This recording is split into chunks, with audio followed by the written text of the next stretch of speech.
Seja bem-vindo, seja bem-vinda ao Pode Ser Espírita, esse espaço de reflexão, de elucidação com base no Espiritismo.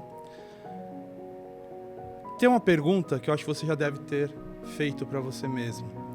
Será que os bons espíritos não têm recursos de apoio para os quadros de transtorno mental? Sabemos que os desafios ligados às questões de saúde mental estão cada vez mais presentes na nossa realidade. Os índices de ansiedade, depressão, transtorno bipolar são consideráveis e afetam indivíduos, famílias e, por consequência, toda a sociedade.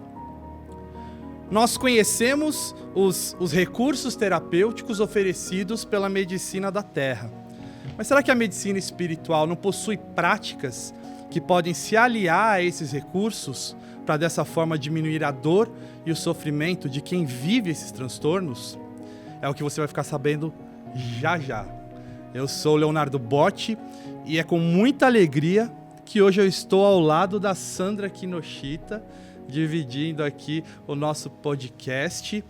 Sandra, temos um convidado especial. Queria que você desse primeiro o seu oi inicial e já apresentasse o nosso convidado. Oi, Léo, eu também estou muito feliz por ter a oportunidade de estar no Pode Ser Espírita de hoje e espero que possamos auxiliar muitas pessoas com as informações que nós traremos aqui. Pessoas que, de alguma forma, vivenciam questões relacionadas aos transtornos mentais. E o nosso convidado é especial, mais do que especial. Ele é mestre em administração e psicologia. Ele trabalha com atendimento relacionado a diversas demandas psíquicas e tem um trabalho lindo, que é o acompanhamento a pessoas que sofrem problemas psicológicos graves, isso de forma gratuita. Ele é espiritualista e possui 7 livros lançados, abordando questões relacionadas a questões emocionais e também a propósitos existenciais. E já tem mais de 100 mil cópias vendidas. O último trabalho dele é este livro, Transtornos Mentais e Remédios Espirituais, que já está no seu 2º volume. E ele é o 2º na colocação dos mais vendidos da Amazon. E é importante nós informarmos que toda a renda é revertida a instituições de caridade. A renda da venda dos livros. Isso, a instituições de caridade. Ele é um colaborador de uma casa espírita no Rio de Janeiro e faz parte da ONG Fraternidade Sem Fronteiras. Ele promove um congresso anual e todos os recursos, o recurso ele é revertido para as comunidades que passam fome na África. Que bom ter você aqui conosco, Dr. Rafael Papa. É um prazer, uma alegria e desde já nós já apresentamos os nossos agradecimentos. Obrigado, Léo. Obrigado, Sandra. Uma alegria muito grande estar aqui no Pode Ser, né? Esse espaço, nessa formatação que eu tanto gosto, de diálogo, de trocas, de entretenimento, porque a gente consegue conversar de uma forma mais aprofundada sobre determinados temas, deixa construir propostas para o público em geral, não somente o público espírita e também o não espírita.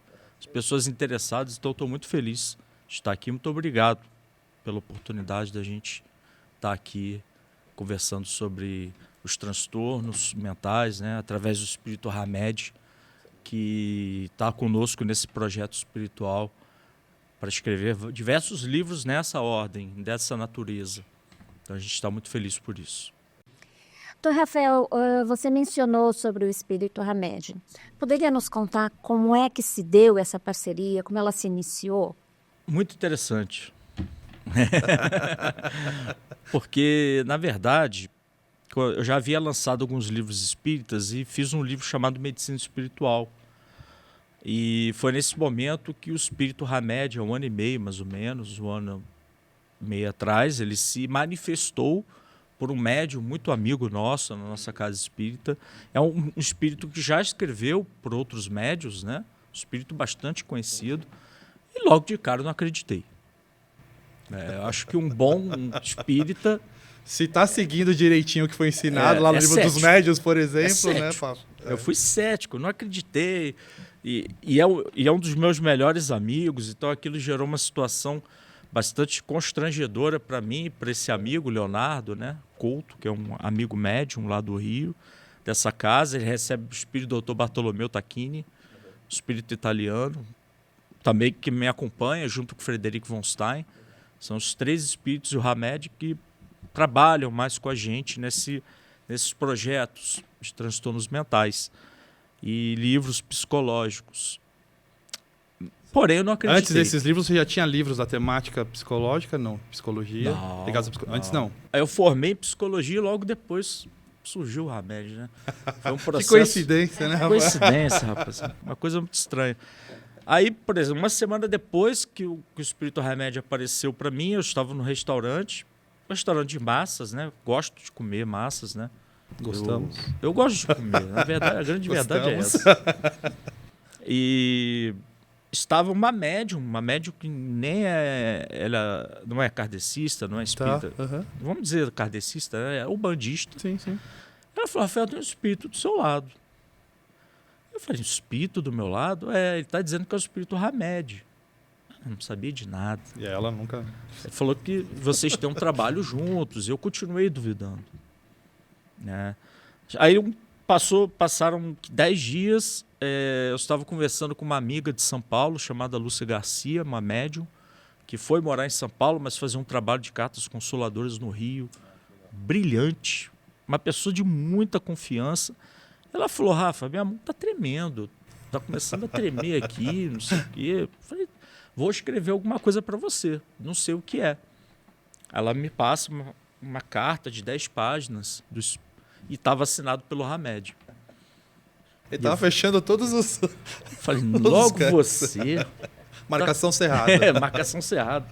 E eu continuei duvidando, porque quando um médium escreve muitas obras com o espírito, a gente tem que ficar cético, né? Senão a gente se vangloria. O objetivo não é se vangloriar por ter uma obra com espírito, né? É que essa obra faça sentido na vida das pessoas. É isso. Nós somos instrumentos. Então eu tentei me cercar de todas as formas, continuei sem acreditar. Até que um dia ele pegou pesado, né? Ele chegou no limite dele. O que é pegar pesado? Agora ele chegou, me deu ultimato, né? Então ele foi à Federação Espírita de Goiânia, na mesa mediúnica, dentro de uma federativa espírita, como a FESP, e deu passividade lá. Tem uma amiga que me conhece, que não sabia de nada do problema, que estava presente, que é a nossa amiga Ivana Reis, que foi presidente, né, da Federação Espírita de Goiânia, falou: posso gravar? Grava a mensagem pro garoto. O médium está perturbado. Ele me esculhambou. Não quer acreditar, não sei o quê. Foram 4 minutos de áudio e ele falou: é pegar ou largar. Ou você pega o projeto para a gente começar a escrever, ou a gente larga o projeto, né? Ou você larga o projeto. Você define, ou fica ou não fica. Nós médios somos substituíveis, né? O mundo espiritual só quer materializar determinadas obras de cunho psicológico, uma vez que a demanda entre os espíritas e os não espíritas está aumentando cada vez mais. Então foi assim que eu me convenci, né, com esse áudio muito, muito duro, né, bastante... E eu comecei a acreditar no meu amigo lá no Rio de Janeiro de novo. Mas até hoje eu me pego com um ceticismo, mas não em relação ao espírito Hamed, mas em relação às mensagens, porque é natural, né? Um médium tem que se preocupar com a natureza de uma mensagem, né? Se ele não se preocupar, ele cai no processo de obsessão muito fácil, né? Então, eu nunca esperei, não sabia que era médium, não sabia de nada. Até ali você não tinha escrito através de mediunidade, os livros eram de sua autoria. O que aconteceu interessante, um ano antes, o espírito do Dr. Ludwig, que é um espírito alemão, de um amigo nosso, de São José do Rio Preto, que ele dá passividade para esse amigo nosso Sérgio, de São José do Rio Preto. O espírito doutor Ludwig pedia para uma vez na semana sentar meia hora. Apenas meia hora para fazer, deixa vir no papel. Aí eu escrevia no computador, né? Claro, né? Sempre tenho a tendência a querer facilitar as coisas, né? Fiquei 1 ano fazendo isso. E depois de 1 ano que eu formei em psicologia, surgiu o Hamed e as coisas começaram a engrenar. E quando ele surgiu, ele já dizia qual seria a temática desse trabalho de vocês? Sim. Tá. Ligado à questão psicológica? Ligado às questões psicológicas, né? A gente já tem ideia, inclusive, das próximas obras, né? Inclusive do aprofundamento que ele quer perante o meu trabalho, né? Porque o médium ele tem que melhorar como homem, né? Como sujeito, como ser humano. Isso facilita a captação dessas mensagens. Né? Não é à toa que a gente acaba tendo essas tarefas, porque é para incentivar a gente ao progresso, à transformação. Você tem toda a razão. Mas é uma responsabilidade, Sim. mas a gente está aqui para isso. E a gente, quando se destina a fazer alguma coisa, a gente tem que fazer. E eu tenho TDAH, né? Eu tenho um transtorno, já tive, então eu sei muito bem o que é ter um transtorno, né? O que é conviver com um transtorno que é bastante incapacitante.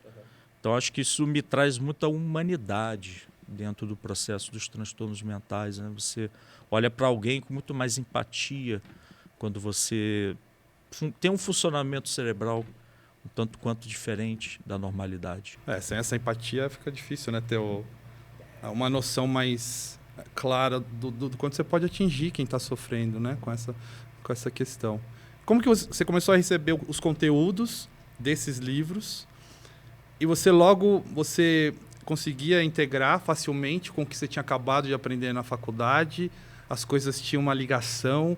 Vinham coisas que você falava, isso aqui é estranho. Como que é? Você está colocando para a gente, você tem esse lado cético que a gente tem que ter, né? Os espíritos pedem para que a gente sempre questione, etc. Sim. Como foi esse processo quando você começou a escrever e unindo com o que você tinha acabado de aprender na formação na psicologia?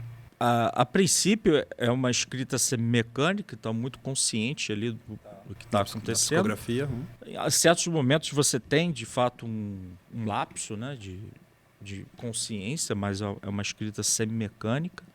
No sentido de que você, enquanto está escrevendo, né, só para ficar claro para quem está vendo a gente... A mão é mais rápida do que o pensamento. Tá, ok. Então, por exemplo, um texto que eu jamais faria em 5 minutos, ele sai. Não faria esse texto. Né? Inclusive, lançando um livro de psicologia, recentemente eu perguntei, né? Temos o Luiz aqui, né? O nosso editor, eu falei, sempre sentiu diferença dos estilos de escrita, né? Dos seus livros anteriores? Dos livros anteriores e do livro de psicologia que a gente está para lançar. Então ele falou, não, tem.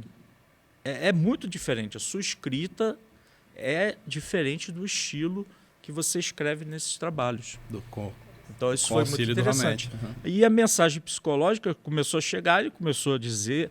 Primeiro ele trouxe a estrutura do livro, né, como ele queria. E depois a gente foi percebendo que ele queria apresentar alguns transtornos à luz da doutrina espírita. Tá. E já começou dizendo para a gente que não é uma equação exata. Né, Em que sentido? Você tem, por exemplo, uma depressão. Tá. Não é só por um motivo, é multifatorial. É uma perspectiva biopsicossocial espiritual. Tem questões biológicas, tem questões emocionais, existem conexões sociais, existem conexões espirituais. Então, e tudo isso envolve o projeto. Que ajuda a gente a entender que cada caso tem que ser tratado avaliado de forma individual. Subjetiva. Né? Muito subjetiva. Mas ele dá algum panorama de alguns transtornos específicos, como a esquizofrenia, como o TDAH, como a psicose, como o autismo. Né? Então ele começou a trazer primeiro os transtornos e depois os remédios para auxiliar, né? Para trazer, né, o manejo clínico, filosófico, psicológico para manejar aqueles transtornos. Então ficou bem interessante, porque não foi só apresentar o problema, sim. Foi trazer também alguns estímulos, oportunidades para que a pessoa possa refletir sobre a mudança dela também. E ele fala se a intenção é que esse livro sirva de consulta para outros por outros, sei lá, profissionais, quem está aberto a lidar com a questão do âmbito espiritual? Totalmente. Na verdade, o grande objetivo da espiritualidade, né, trabalhando com espíritos alemães, espíritos, né, alemães eu digo transitoriamente, todos são espíritos, né, mas é interligar ciência e espiritualidade.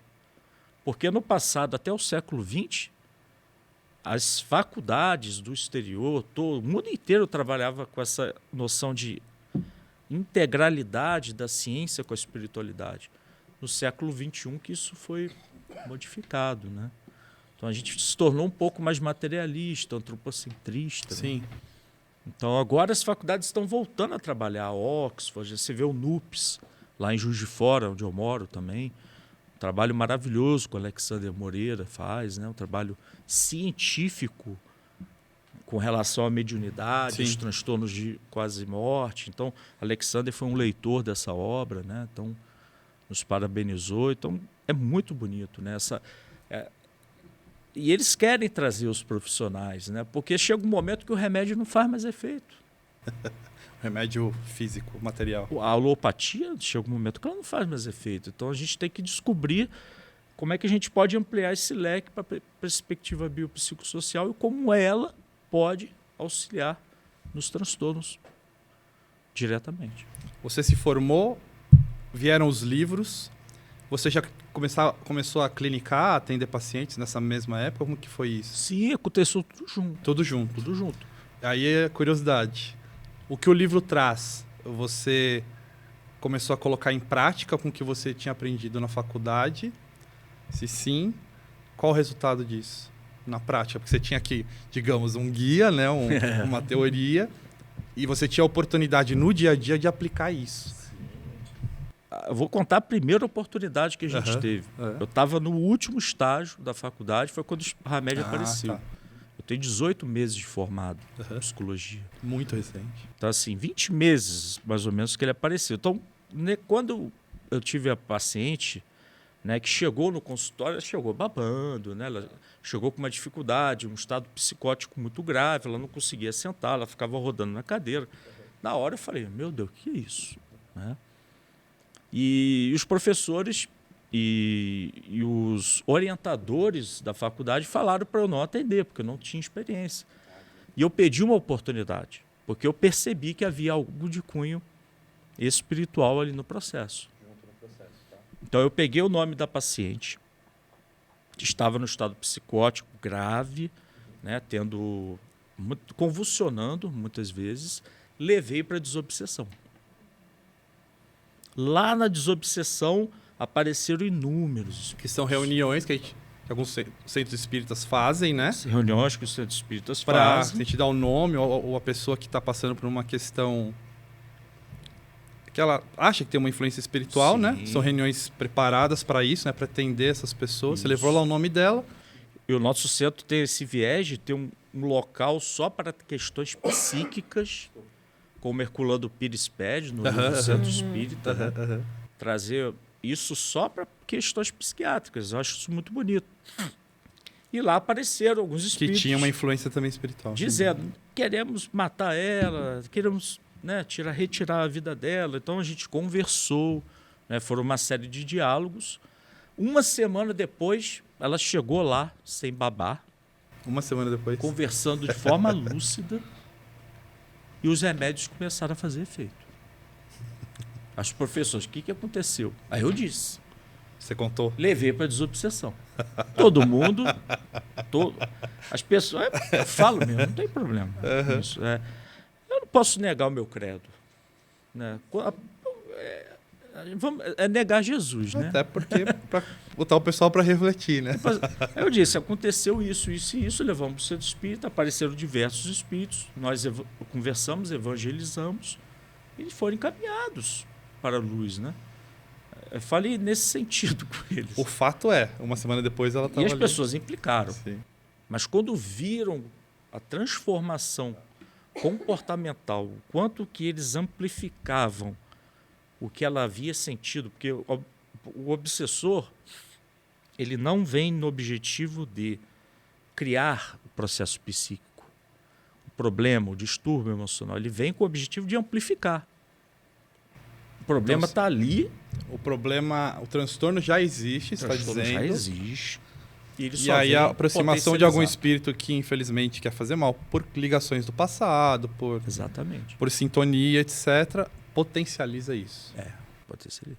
Aí eu expliquei esse processo, as pessoas debocharam, mas chegou no final do período, todo mundo estava passando o nome dos pacientes. Para você levar lá para a reunião. E aí eu comecei a ter uma sacada que o espírito Hamed pediu para mim, que era para acompanhar nas sessões de desobsessão pacientes com transtornos mais graves psíquicos. A gente relata 5 na primeira obra e 5 na segunda. Então, dos 100, 97 pacientes tinham algum vínculo espiritual mais grave que amplificava, que potencializava um desalinhamento de emoções, alguma questão do passado. Então, a gente vê a presença de espíritos vinculados àqueles processos diretamente nos transtornos espirituais. Não há cura, mas, com certeza, há uma tranquilidade para que o remédio faça mais efeito, para que a psicoterapia seja mais lúcida, para que o processo seja mais bem elaborado no paciente. Então, eu comecei a levar isso, né?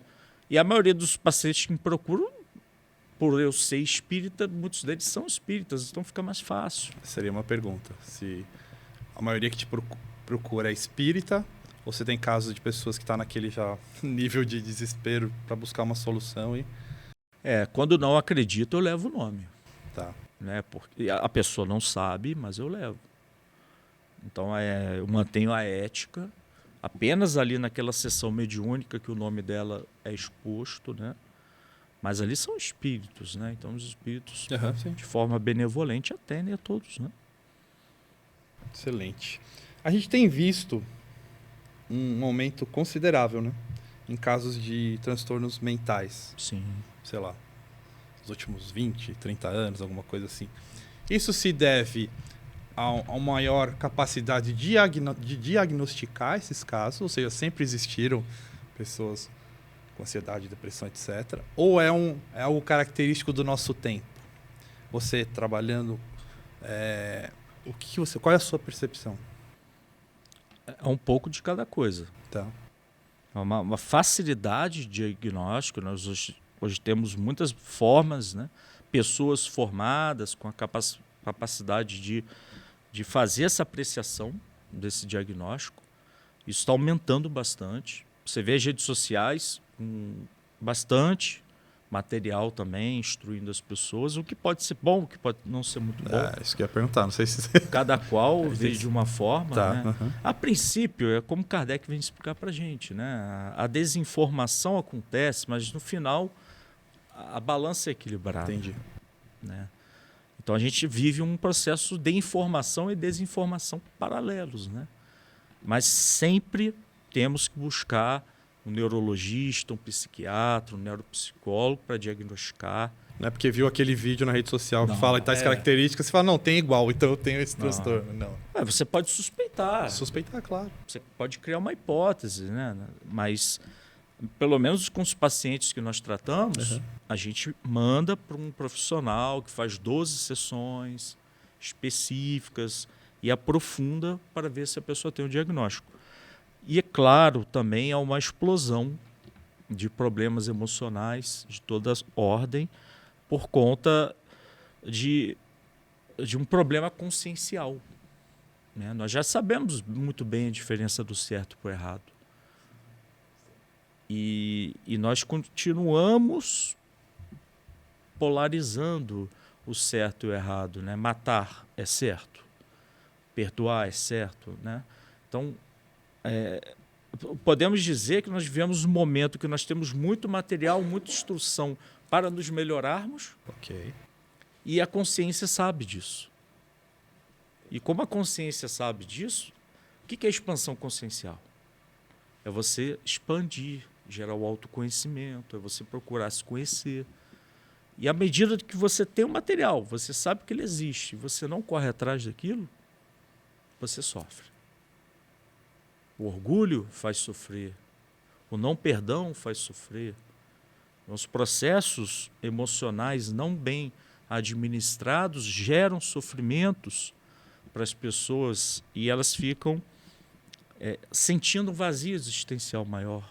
Nós temos um movimento hoje de uma desconexão muito grande de si mesmo.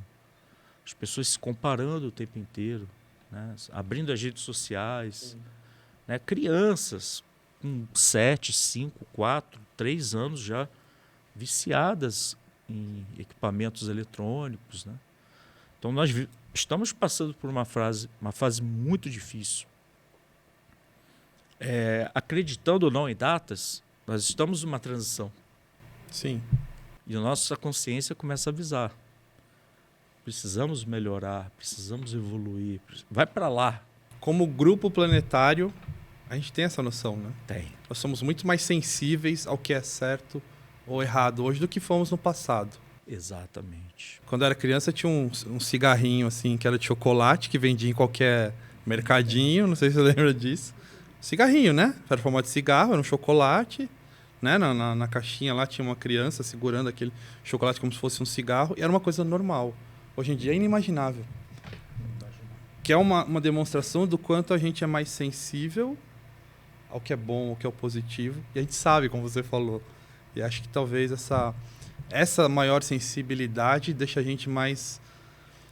Porque a gente não consegue responder 100%, né? Eu sei o que é certo, mas eu não consigo agir ainda 100% do tempo dessa forma correta. É mais ou menos por aí? Não? Sim, e o que a gente muito conversou que não dá para deixar de trazer. Nós temos dentro de nós um inconsciente ainda que se culpa. Tá. Um Deus altamente punitivo. A gente foi ensinado assim culturalmente. Culturalmente, ao longo das décadas, dos séculos, que nós estamos aqui para sofrer. Antes nós tínhamos medo de ir para o inferno. Nós vivíamos na dualidade, céu e inferno. Então, se você for alguém bom, você vai para o céu. Se você for alguém ruim, você vai para o inferno. Então, essa pena, né? Se você faz algo errado, você reza 100 Pai Nossos, né? Então, essa culpabilidade do ser, o ser que se pune, que se autoflagela, que se autocondena, que se julga, que depõe contra si mesmo, né? que se torna, de fato, um escravo das suas próprias emoções, está muito vivo hoje. Então, essa desconstrução de uma culpa, o fortalecimento da autoestima, né? Eu costumo brincar. Antes a gente falava de céu e inferno, de uma dualidade, a gente está falando de nosso lar e umbral. Em termos de espiritismo, né? A gente só mudou o nome. Só mudamos o nome. Não, tenho que ser bonzinho para ir para nosso lar. Se eu for um também rapaz não quero muito ser, eu bom, vou pro umbral. comportado, então a gente tem que descobrir, por exemplo, por que eu venho na casa espírita? Qual é o meu propósito? É fugir do umbral? Ou o meu propósito é ser generoso, me tornar um homem melhor? Né? Qual é o meu propósito? Por que eu estou fazendo tal atividade? Por que eu sou um passista? Por que eu sou um orador? Por que eu escrevo livros? Qual é a finalidade? O que está por trás? Então, quando as pessoas detêm mais esse autoconhecimento sobre si, elas ficam mais conectadas com seus propósitos e fogem um pouco desse processo, desconstrói a culpa. Porque você sai de uma desconstrução da culpa para uma responsabilidade com relação ao que você precisa fazer. Uma responsabilidade gera uma ação, né? Diferente da culpa que paralisa, que te deixa ali preso a algo que está no passado e você não se move, né? Exatamente. A culpa, o medo, a vergonha. Essas coisas nem sempre são conscientes, né? Nem sempre. Essa culpa, esse medo. A maior parte é inconsciente, né? As pessoas sofrem de forma inconsciente. Hoje o medo do fracasso é algo muito forte entre as pessoas. O medo de fracassar, o medo de errar, porque você se sente muito exposto. Né? Então as pessoas fracassam e, nossa, meu Deus, se culpabilizam muito. Mas a gente esquece que a gente está aqui para aprender. O projeto reencarnatório é um projeto de aprendizado. Existem resgates, existem algumas dores, existem. Mas nós estamos aqui para aprender, para evoluir, né? Não existe um Deus punitivo, um Deus de barba branca. Existe uma vontade desse Deus, desse fluido cósmico, dessa energia universal, que a gente evolua, que a gente modifique-se, que a gente melhore o nosso estado vibratório. E o Cristo veio dizer isso, né? Tenha vida. Vim para que vocês tivessem vida, vida em abundância. E a gente está olhando para a falta. Eu tenho um carro, eu tenho uma escola, eu trabalho, não sei o quê, mas eu não tenho isso. Ou criamos uma hipótese: se eu fizer um livro, eu sou feliz. Se eu conquistar uma vaga na universidade, eu sou feliz. Se eu for um passista, eu sou feliz. Se eu virar um escritor, eu sou feliz. Aí você vira escritor e não se torna feliz. O que aconteceu? É porque estamos fazendo pelos motivos errados. A gente tem que... Volta à questão do propósito. Saber o motivo pelo qual estamos fazendo aquela atividade. Né? E quando a gente sabe por que está fazendo aquilo, quando a gente se engaja naquele propósito, a gente cresce como ser humano, como indivíduo. Imagina se Paulo vivesse na culpa. Né? Havia momentos que ele falava: eu não consigo mudar ainda. E está tudo bem. O processo de mudança é um processo que demora. Né? E hoje eu costumo brincar, né? Eu trago muito isso em palestras. Eu sinto uma saudade daqueles postes, não sei se aqui em São Paulo tem, né? Trago o seu amor em 3 dias. Trago de volta a pessoa amada. Trago de volta a pessoa amada, né? Tem um slogan na rodoviária do Rio assim, ó. Tá lá, a Mãe de Santo deve fazer sucesso, porque não saiu de lá até hoje. Tá lá, trago o seu amor em 3 dias, né? Então, e outro dia eu vi: trago o seu filho de volta em 3 dias. Aí eu falei: não, peraí. Aí você vê propostas altamente imediatistas, né? Perca 30 quilos em uma semana, eu já me interessei, né? Claro. Aprenda a falar de uma forma fluente em 1 mês. Ou seja, propostas que saem um pouco da consistência, da necessidade do trabalho, do crescimento diário, de cada dia ser um dia, que cada dia a gente vai crescendo e não, a gente já quer chegar no propósito, na resposta, né? No imediatismo. Então isso está adoecendo as pessoas. Porque se eu não tiver seguidores, se eu não tiver fama, se eu não tiver sucesso, essa visão do bem-sucedido ainda é muito distorcida entre as pessoas, né? Os esforços da ciência em encampar o lado espiritual ainda são pequenos. Como que você vê isso? Quando se fala de questões psicológicas, ou existe já algum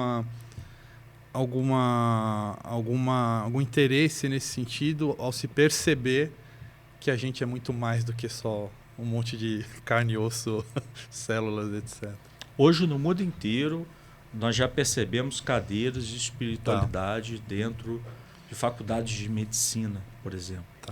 Trazendo que você ter uma espiritualidade, você ter uma crença, você esposar de algum processo religioso, não ir só ao templo, mas de fato orar mais, perdoar, que isso traz benefícios como saúde, do ponto de vista de bem-estar psicológico.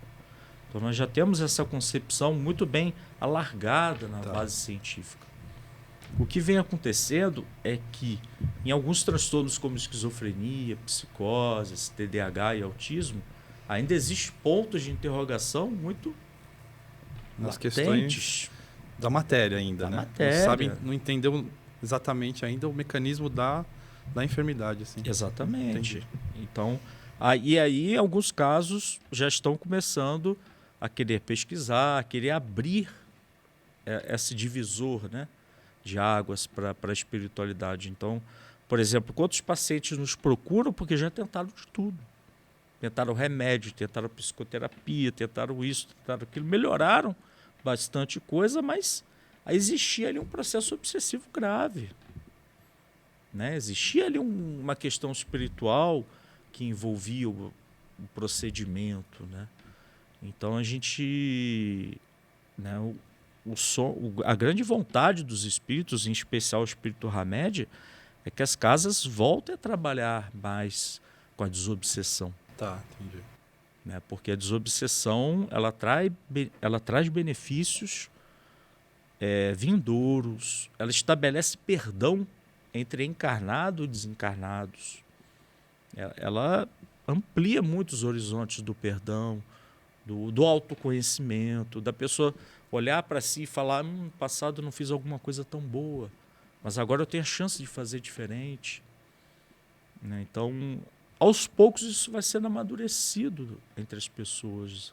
A gente vê que 70% dos católicos acreditam em reencarnação. Né? É uma crença muito disseminada.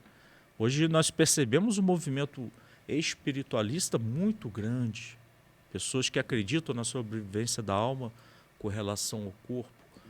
E muitas vezes a gente tem que alcançar essas pessoas e falar com a linguagem delas, para atingi-las.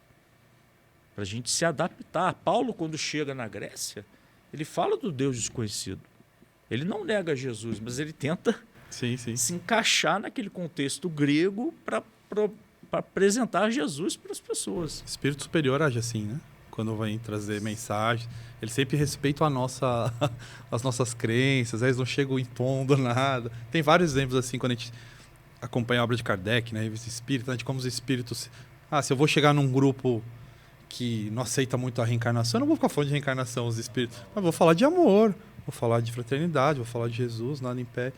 E é uma forma... É como o caso da menina que eu contei da desobsessão. Todos ficaram com a seguinte pergunta, desconcertante: como ela melhorou em uma semana? Que era palpável ali, não tinha como negar. Não tem como negar. Né? Como que uma pessoa volta a enxergar? Como uma pessoa volta a andar? Como há uma recuperação de um descolamento de retina e a retina é colada? Que movimentos... E hoje as pesquisas científicas já trazem para a gente que 96% dos brasileiros já tiveram alguma experiência espiritual. Sonhos, contatos com parentes. Né? Então, as pessoas estão mais abertas a esse conteúdo, né? Estão mais abertas ao conhecimento espiritual. E cada vez mais o objetivo da espiritualidade é fazer esse vínculo, essa interseção. Mas jamais tirar a autoridade da Terra. Então, nunca vi nenhum espírito sério, né, lidando com o Dr. Fritz, Bezerra, seja Hamed, falando assim: deixa o remédio. Não.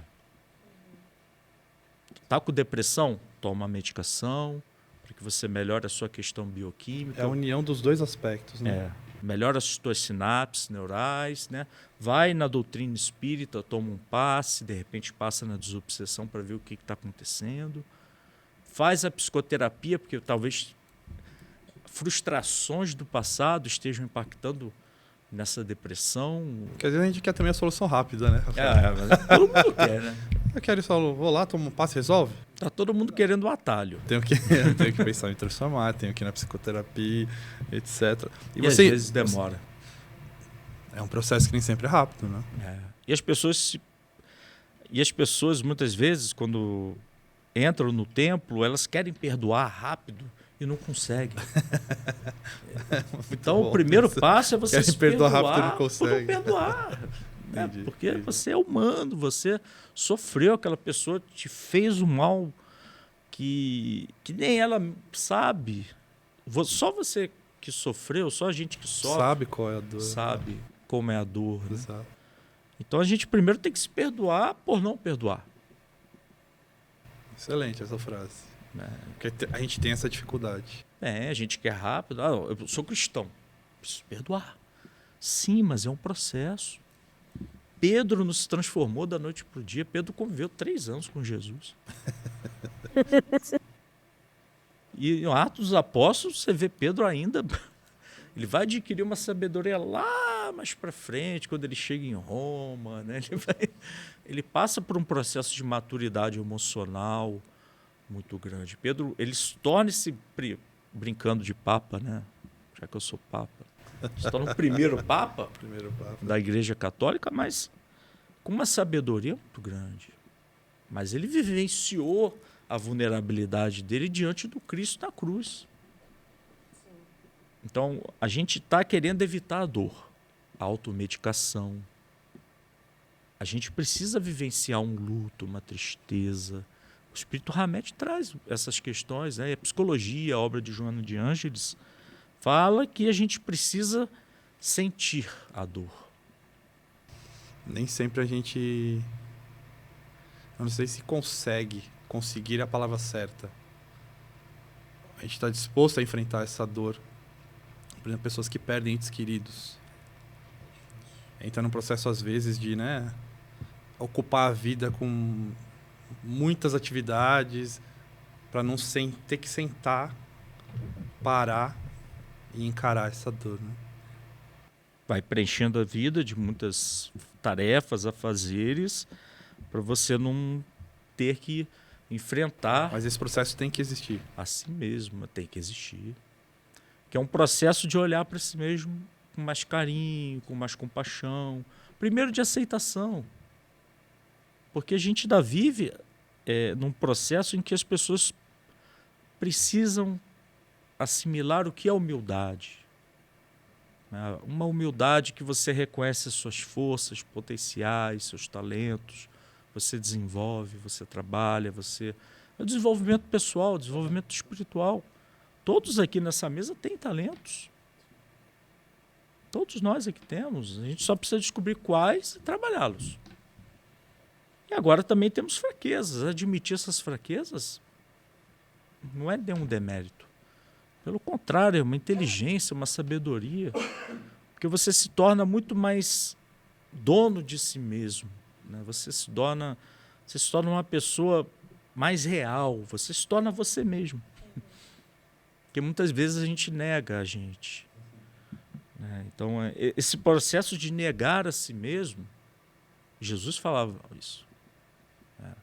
Falou para o jovem rico, né? Carregue a minha cruz, né? Me siga, né? Negue a si mesmo. Ou seja, não se negue, né? Não se aceite como você é. Né? Muitas vezes a gente não quer repetir o pai que nós tivemos. Eu passo por isso. Né? A gente não repetiu o pai que eu tive. E muitas vezes eu tenho que aceitar. Eu tenho, caramba, 80% do meu pai dentro de mim. Peraí. Essa influência é real. Né? Eu falei, putz, cara, eu tenho que ter compaixão. E o perdão se torna muito mais fácil, e o Espírito Hamed me trouxe isso com muita lucidez, quando a gente... Uma vez ele falou para a gente muito claro, né, por uma médium, já viu um mendigo na rua? Ele, já. Você não sente compaixão por ele? Você não gostaria que ele estivesse numa casa, que ele estivesse recebendo uma alimentação, bebendo de uma água, né, tendo um estudo adequado? Você não queria isso? Queria. Então, olha, é o mendigo material. Nós somos mendigos emocionais.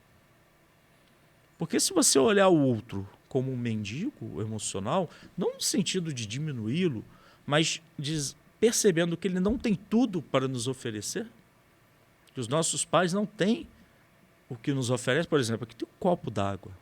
Você não tem água nesse copo? Como é que eu vou te oferecer água? Então, às vezes, nós exigimos das pessoas aquilo que elas não têm para entregar.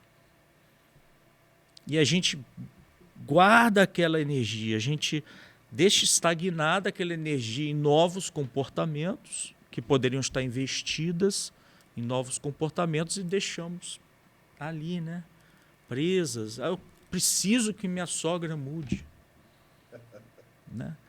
Ou aquela esposa, né, a noiva, quando eu casar ele vai mudar. Vai. Né? A gente começa a ter essas frases, mas é legítimo querer que as pessoas mudem, é legítimo querer que a humanidade evolua, tudo isso é legítimo. Mas a nossa maior evolução é a nossa. É a gente tentar de gastar uma energia em batalhas que não são nossas. Tem determinadas batalhas que não merecem a nossa energia e a gente tem que ter sabedoria para saber quais são. O caminho é, então, o autoconhecimento, olhar para si mesmo e buscar a transformação, a mudança em si e não a do outro. Como você falou, é um desperdício de tempo você querer mudar alguma coisa que está fora do seu alcance. Então, é uma mudança que precisa partir de nós mesmos, olhar para nós, identificar o que está bom, as nossas potencialidades, o que não está bom, e a partir dali começar a fazer o trabalho. É isso. Sabendo o que precisa melhorar. Olha, eu não sou bom nisso, eu preciso melhorar minha autoestima nisso. Eu, como TDAH, eu tenho um grande desafio ainda, que é melhorar muito a minha impulsividade. Ou seja, às vezes eu quero que as coisas aconteçam, né, rápido. A gente tem uma dificuldade de saber esperar muito grande. Então, o saber esperar para mim é difícil ainda. Mas quando eu admito para mim que eu não sei esperar, né, isso fica mais fácil, porque eu me acolho, eu me aceito. E o Hamed traz isso nesses remédios espirituais. E a psicologia profunda de Joana de Ângeles, né, todos os livros se conectam, se conversam para trazer essa humanidade. Né? Nós somos seres humanos, somos perfeitos. Por que exigirmos tanto que o outro se modifique se a gente ainda não se modificou tanto? Pergunta de ouro. Quando eu estou diante de alguém com transtorno mental, como eu consigo saber o quanto é espiritual, o quanto é transtorno material, mental, etc? Qual é o processo? Boa pergunta. Com o tempo você vai ganhando experiência para você. Eu costumo fazer na primeira sessão que eu chamo de biopsicossocial espiritual. Eu crio um quadrinho, né? Não, isso aqui é bio, isso aqui é sócio, isso aqui é emocional, isso aqui parece espiritual, né? E a gente vai encaminhando de acordo com cada pessoa, com cada questão. Você toma uma medicação? Não. Está numa depressão profunda? Já procurou um psiquiatra? Já procurou um médico? Acho que é trazer o equilíbrio para as propostas. Né? Eu tive uma vez uma pessoa mais conhecida assim, né, da televisão, me procurou, queria marcar uma sessão comigo. Eu falei, eu? Acho que leu o livro, né? E falou de que em 15 dias ele entrou em depressão e não havia acontecido nada. De forma reservada, trouxemos ela ao centro espírita, né? Então, havia ali um obsessor muito severo de vidas passadas. Quando ela saiu, ela foi orientada pela espiritualidade a tomar um banho de mar e voltar para casa. Depois ela mandou uma mensagem, estou ótima. A depressão acabou. Naquele caso, não foi necessário uma medicação, não foi necessário... Hoje ela faz um apoio psicoemocional, até para prevenir, né? Porque muitas vezes a gente remedia, né? A gente está em sofrimento e procura ajuda. Mas o interessante seria se a gente prevenisse pelo autoconhecimento, porque o próprio Livro dos Espíritos vem dizer para a gente qual a maneira mais eficaz da gente evoluir espiritualmente. O autoconhecimento. Eu juro por Deus, se Kardec estivesse aqui agora, o que ele falaria para mim? Faz terapia. Existe alguma outra forma? Né? Eu tenho uma paciente que foi até muito interessante, eu conto isso muito porque foi muito marcante. Começou a consulta, ela disse para mim, você é falso, eu vou te denunciar para o CRP, você é mentiroso, você me engana. Eu falei, meu Deus, eu estava começando, né? Muito inseguro. Mas o que eu fiz? Você não me julga. Eu falei, não te julgo. Aí eu falo, aí me veio um estalo assim, né? Eu falei para ela o seguinte, você já se julga o suficiente, eu não preciso fazer isso. Você já se colocou na cruz, eu não preciso fazer isso. Ela chorou, é verdade, não sei o quê. Porque no processo terapêutico, não é aquela pessoa que tem um viés de gostar um pouco melhor, gostar um pouco mais. Ela está ali para tratar o paciente de uma forma neutra, imparcial. Eu acho que a gente está precisando mais disso, né? Desse momento. É como se você depois... a gente não pode olhar o processo terapêutico como uma despesa, mas como investimento, né? Como algo que a gente proporcione autoconhecimento. Ler as obras de André Luiz, eu sou apaixonado, eu leio e fico plugado naquelas obras, né? Mas quando eu converso, eu tenho terapia, eu faço terapia, eu acho que toda pessoa, inclusive psicólogo, tem que fazer. Quando eu converso com alguém, ele toca em determinados pontos que me tiram da zona de conforto. E é isso, a gente tem que sair da zona de conforto, né? E quando a gente é estimulado a sair da zona de conforto, a gente se torna uma pessoa melhor, né? Uma pessoa mais calma, né? Que luta menos contra si mesmo, se aceita como é. Olha, sou isso aqui, fazer o quê? E olha que é a melhor versão, hein? A nossa versão atual é a melhor versão. Meu Deus! E muitas vezes falam, nossa, que fiasco, hein? Você enxerga um dia a área da psicologia preparada para lidar com as questões espirituais, no sentido, desde o enfermeiro que atende, considerar que nós somos seres integrais em todos esses aspectos, inclusive o espiritual? Esse é o plano.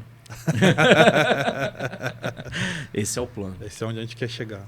A gente chegar num espaço, né? Converso muito com a espiritualidade, eles dizem para a gente, e conversando com vários espíritos, Carlos Chagas uma vez se manifestou, né? O Dr. Bartolomeu, Hamed, Bezerra, é que tem um espaço integral, onde tem a psiquiatria, onde tem a psicologia, onde você tenha palestras, onde você tenha momentos de meditação, né? Integral mesmo, né? Para cuidar do biopsicossocial espiritual, de acolhimento, onde tem a musicoterapia, né? Que ajuda demais. Por exemplo, pacientes de esquizofrenia. Hoje nós temos, dentro da bipolaridade também, 3 M's, né? Medicação, música e a psicoterapia como tratamento para bipolaridade, né? Então, a musicoterapia ali é como um processo de falar, de cantar, de expressar as emoções. Então, o lugar é uma escola de almas. Entendi.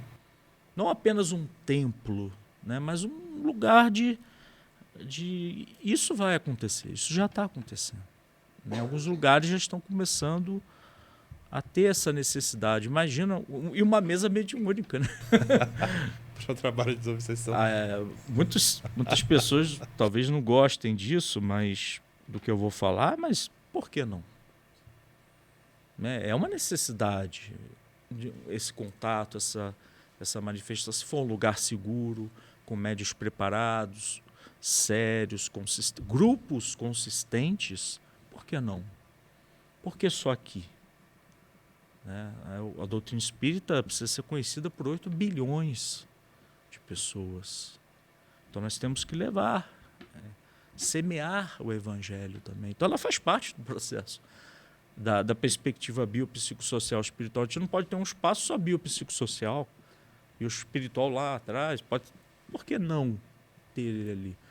Essa é a perspectiva dos espíritos, é isso que eles querem no futuro, né? Eles querem trazer a espiritualidade, né? Os processos de transformação íntima. E de que forma essa terapêutica espírita, que a gente está acostumado, o passe, a reunião de desobsessão, você trabalhar a autotransformação, ela pode ser determinante, auxiliar quem está passando por um momento de transtorno mental. É maravilhoso, né? Porque nós trazemos miasmas, né? Inclusive no livro o Hamed traz isso, miasmas deletérios do pensamento, que quando você toma um passe, uma bioenergia do passe espiritual, você alivia os seus centros de força, né? Você traz uma clareza de ideias, uma lucidez de pensamentos, né? Quando você vai na desobsessão, você muitas vezes precisa do passe também, porque aqueles resquícios daquela influência se mantêm por muito tempo. Kardec fala bastante nisso, da necessidade da gente saber que há continuidade, né? E também inserir a proposta do autoconhecimento, grupos dentro das casas, né, que conversem mais sobre dores. Olha, gente, eu sou imperfeito. Você também? Poxa, graças a Deus, né? Sim.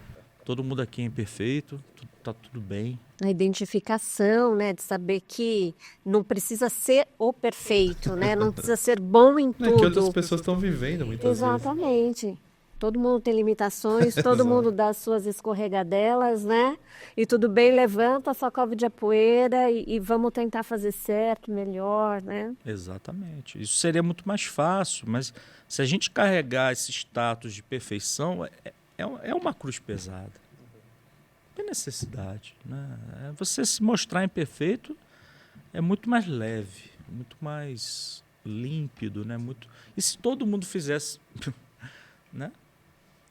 Seria muito bonito, porque a imperfeição das pessoas é algo bonito, pode acreditar.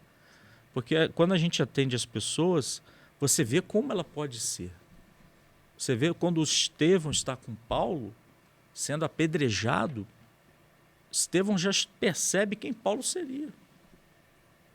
Ou então Saulo, apedrejando, né, sendo o comandante daquele apedrejamento, fala, se você seguir Jesus como segue as leis de Moisés, você vai ser um grande divulgador.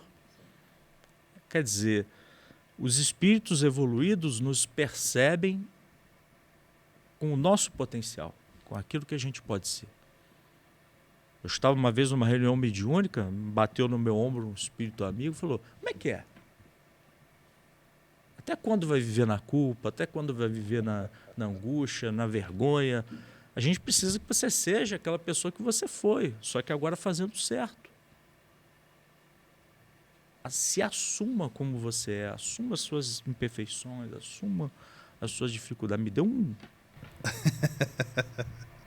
Famosa acordou para a realidade. Falando em remédios espirituais, quem busca um remédio espiritual para o transtorno mental? Você já respondeu isso, mas para deixar claro, vai sempre se curar? E se não, qual a expectativa então o que as pessoas podem esperar quando elas se dispõem a procurar auxílio na questão espiritual para alguém que está vivendo um transtorno mental? É muito difícil a gente prometer cura, né? Jamais devemos fazer isso, prometer cura para as pessoas. Mas quando elas se predispõem a um remédio espiritual, um remédio da alma, um remédio da autotransformação, um remédio que de fato transmute as suas emoções, né? Um passe, o autoconhecimento, a melhora de si mesmo, a gente garante que quem buscar vai se sentir um pouco melhor, né? Porque é científico também, né?